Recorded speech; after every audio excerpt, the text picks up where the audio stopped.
Baby Bio présente Baby Bien.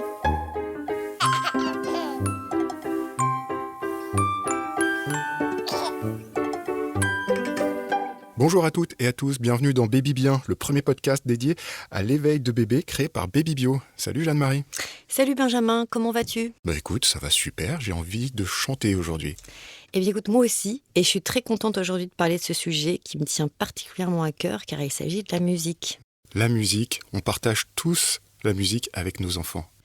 Et oui, alors moi j'ai envie de te raconter une petite histoire. En fait, au départ, moi j'avais pas envisagé des musiques spécialement conçues pour les bébés parce que je connaissais pas. Et en fait, on nous a offert un CD en cadeau de naissance. Et un jour, Ulysse avait juste quelques mois et il pleurait beaucoup. J'étais débordée, j'avais plein de trucs à faire, enfin c'était la panique. Et tout d'un coup, j'ai pensé au CD, je lui ai mis et là, j'ai commencé à chanter aussi. Est-ce que toi, tu fais ça aussi ? Je chante bien sûr avec mes filles. Et alors moi, j'ai commencé à chanter, à bouger, à danser dans la cuisine, tu vois, tout en préparant les petits pots, enfin en faisant tout ce que je devais faire. Et là, miracle, vraiment, il a été totalement subjugué. Et depuis ce jour, j'ai beaucoup utilisé la musique, le chant, la danse, comme moyen justement d'éveil, de jeu et aussi d'apaisement. Et ça a vraiment bien fonctionné. Alors rentrons dans le vif du sujet. Jeanne-Marie, ce qu'on entend là, c'est un son de Agnès Chaumier. Je ne sais pas si tu connais Agnès Chaumier. Si, je connais, j'aime beaucoup ce qu'elle fait. Chanteuse, compositrice spécialisée dans la petite enfance, elle collectionne les disques d'or, les prix et les récompenses. On peut citer par exemple 75 chansons, comptines et jeux de doigts, un classique vendu à plus de 100 000 exemplaires. Elle m'a fait l'honneur de m'accueillir dans son studio, elle nous prend par la main, elle nous emmène dans son monde de chansons et de musique pour les tout-petits. Bonjour Agnès, et merci de nous recevoir.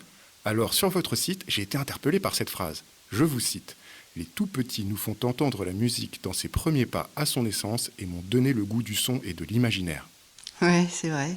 Les tout-petits m'ont fait entendre le son dans ses premiers pas. Alors la formule, c'est au fond, les tout-petits, c'est les premiers pas dans la vie. Moi, je suis arrivée avec mon bagage de musicienne. Et puis, j'ai réalisé que les très jeunes enfants sont extrêmement curieux de tout ce qui est sonore. Et en fait, tout simplement, ça m'a redit que la musique, c'est la matière première de la musique, c'est du son. On pense toujours que c'est la mélodie, le rythme. Mais d'abord, il y a le son. Ça n'existe pas sans le son. Et les enfants, c'est ça qui fait qu'un jour, ils iront vers la musique. C'est que d'abord, d'eux-mêmes, ils jouent avec le son. Alors maintenant, une question simple. En quoi l'éveil musical est-il important ? Alors en fait, je pense qu'il faut revenir au mot éveil. Oui. Et on oublie souvent, on croit que l'éveil musical, ça serait une méthode d'apprentissage de la musique pour des tout-petits. Et ça n'est pas du tout le cas.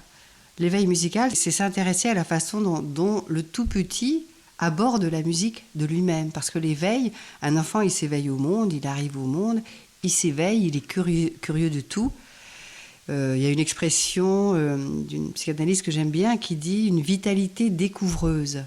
Un bébé, il est dans une vitalité découvreuse et il va apprendre le monde par lui-même. Il va apprendre à vivre dans ce monde, à donner du sens aux choses par lui-même. Donc l'éveil, c'est quelque chose, ça veut dire que c'est une façon d'apprendre des choses du monde par soi-même.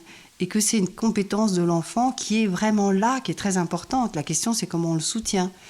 Et finalement, un bébé, pour s'éveiller, il a juste besoin de se sentir en sécurité affective, en sécurité par rapport à ses besoins primaires, en fait. Donc, on n'éveille pas un enfant. Un enfant s'éveille de lui-même. Et donc, pour revenir sur la musique, donc si on parle d'éveil musical, alors après, sur le mot musique, nous, on a souvent une idée de la musique comme quelque chose d'assez construit. Et donc on se dit comment faire pour que ce tout petit il sache faire cette musique construite avec du rythme, de la mélodie. Et donc c'est ce que je disais tout à l'heure, c'est qu'en fait les tout petits ils sont dans un éveil au monde, une vitalité découvreuse, une découverte, une expérimentation qui leur permettent de découvrir le monde et de se découvrir eux-mêmes. Donc l'enfant en fait il est découvreur de son. Il est perpétuellement découvreur de son et il est perpétuellement dans des gestes de maîtrise du son. Et au fond, c'est ce que fait un musicien. Moi, j'ai fait du violon, du piano. Quand on fait du violon, il faut maîtriser que l'archet aille à la bonne vitesse pour que le son tienne.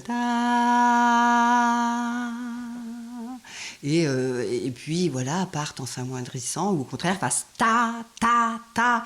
C'est un geste.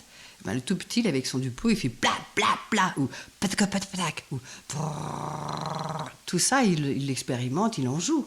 Et donc en fait, justement, la question, c'est pas comment on fait, à quel âge l'enfant peut faire de l'éveil musical, ou qu'est-ce qu'il faut faire pour faire de l'éveil musical. Je dirais, c'est plutôt comment on repère ça, on l'accueille, on lui donne de la valeur, et c'est source d'échange et de matière à jouer avec l'enfant et à se rencontrer. Parce que le tout petit, il n'a pas besoin de musique, il a besoin de rencontres.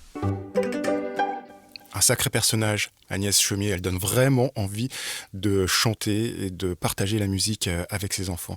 Mais pour partager la musique, il n'y a pas que les disques et les spectacles, il y a aussi les ateliers. Oui, parce que c'est exactement ça, ce que j'ai ressenti avec mon fils Ulysse quand il était petit. Alors du coup, tu as voulu remettre ça, si je puis dire, avec Céleste. Tout à fait. Et alors là, avec Céleste, je m'y suis prise d'une autre manière. Je suis allée participer à l'éveil musical 1, 2, 3 Framboises à Vincennes. Et c'était génial. Vraiment, j'ai vraiment rigolé. On s'est vraiment amusé. Et j'ai vraiment senti qu'avec Céleste, ça crée tout de suite une complicité. Écoutons ton expérience. Je suis heureuse de vous accueillir à cet atelier d'éveil musical sensoriel proposé par l'association 1, 2, 3 Framboises. Voilà, on va se dire bonjour et tout d'abord on va frotter nos mains pour prendre conscience de notre corps. Voilà, vous pouvez continuer le temps que j'attrape le xylophone pour une première chanson, comme ça. Attention, attention, et ça fait...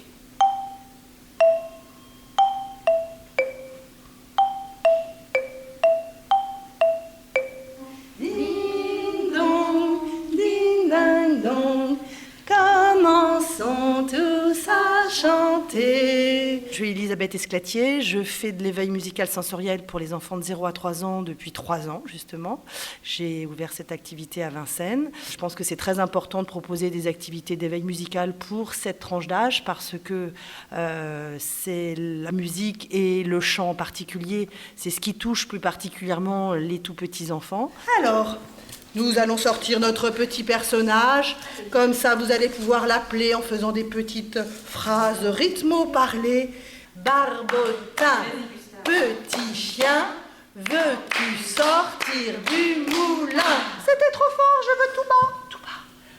Barbotin, petit chien, veux-tu sortir du moulin? Les tout petits sont extrêmement sensibles à la voix humaine et à la voix de leurs propres parents, parce que c'est celle qu'ils entendent depuis qu'ils sont dans le ventre de leur mère. C'est ce qui est le plus accessible à tous. Et qu'est-ce que tu fais maintenant, Barbotin? Tu quittes le poulailler, là où tu as rencontré le petit poussin qui picorait. Il va aller du côté de l'étable. Et on va entendre maintenant des plus petites cloches, écoutez bien.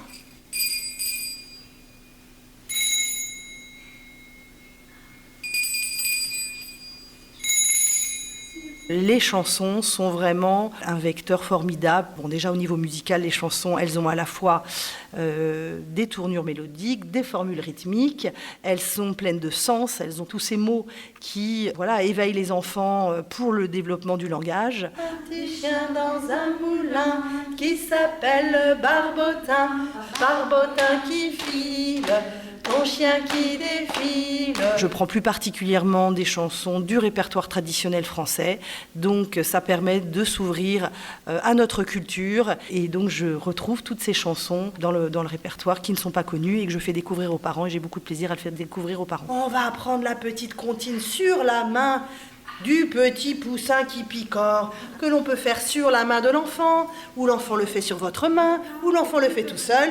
Le petit poussin picore. Sa maman lui dit encore. Son papa lui dit assez. Miaou, savez-vous?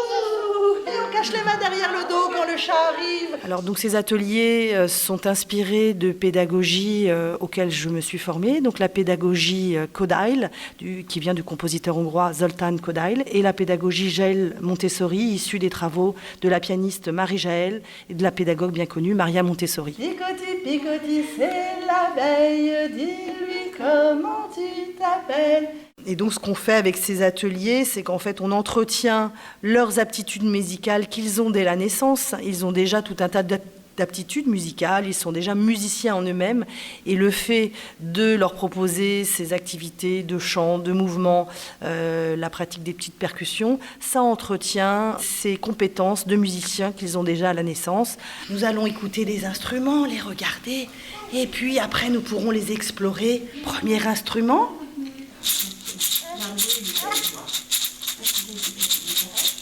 Allez, on en écoute un deuxième.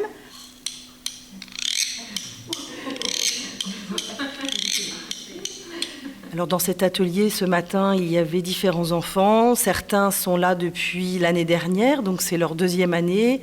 Et on constate une vraie différence entre ceux qui sont là pour la première année cette année ou en 2e année. C'est vrai que la séance est assez ritualisée. Les moments que l'on vit au début assis, après la partie danse, après la partie découverte des instruments, le tissu, le foulard, les doudous à la fin, ils sont habitués à tout se dérouler. Du coup, ils sont déjà complètement dans la séance et ils ne sont plus perturbés par d'autres choses. Et on va faire notre chanson de revoir. On reste bien assis, on frappe sur ses cuisses pour se dire au revoir. Rappelez-vous, et on fait comme ça. Au revoir tout le monde, au revoir tout le monde, on a bien chanté. Au revoir tout le monde, au revoir tout le monde, on s'est amusé. Hi, hi, hi, hi, hi, et on se retrouvera. Hi, hi, hi, hi, hi, la semaine prochaine. Merci beaucoup, merci pour votre participation. Mais dis-moi, Jeanne-Marie, ça avait l'air très rigolo, cet atelier éveil musical. Oui, c'était vraiment une drôle d'expérience. En fait, c'était notre première participation à Céleste et moi, à ce genre d'atelier. Et on était un peu timides au début toutes les deux, mais en fait, après 2 ou 3 chansons, je me suis détendue. Et j'ai senti Céleste beaucoup plus réceptive à ma voix. C'est surtout l'aspect théâtral qui m'a plu. C'était toute une histoire racontée par Elisabeth et composée de plusieurs petites scénettes chantées. Ce qui faisait que les enfants étaient super attentifs tout du long. Et Céleste aussi, jusqu'à la fin. Et je ne m'attendais pas du tout à ça, sincèrement. Et du coup, ça me permet d'aborder les choses d'une manière différente. J'avais déjà essayé la musique avec Céleste et Ulysse, mais jamais de cette manière-là. Et franchement, je pense qu'à l'avenir, j'essaierai de mieux préparer ces moments avec eux à la maison. J'essaierai de leur raconter une histoire avec des doudous pour amener les chansons. On n'y pense pas forcément, mais je suis sûre que ça leur plaira encore plus. Ce qui est surprenant aussi, et je pense que tous les parents devraient essayer, c'est de jouer sur le volume de sa voix. En fait, je m'en suis rendu compte pendant l'atelier. À chaque fois qu'Elisabeth nous faisait chanter tout bas ou varier en intensité, en fait, tous les bébés s'arrêtaient de bouger d'un coup et ils nous regardaient tous avec attention et c'était super drôle. En tout cas, Céleste a pu découvrir des instruments qu'elle ne connaissait pas. Parce qu'à la maison, j'ai des petites clochettes, mais à force, ça casse un peu la tête. Et comme elle a aimé beaucoup les maracas, je pense que vraiment je vais en acheter.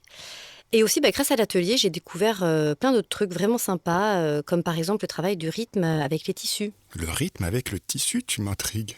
Et oui, écoute, pour en savoir plus, je t'invite vraiment à participer à ce genre d'atelier.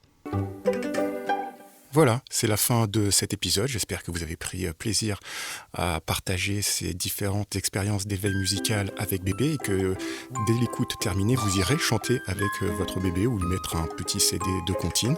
Et Jeanne-Marie et moi, on vous retrouve dans le prochain épisode de Baby Bien. Oui, et notre prochain épisode sera consacré à sortir avec bébé. En vadrouille. Salut Jeanne-Marie. Salut Ben, à bientôt.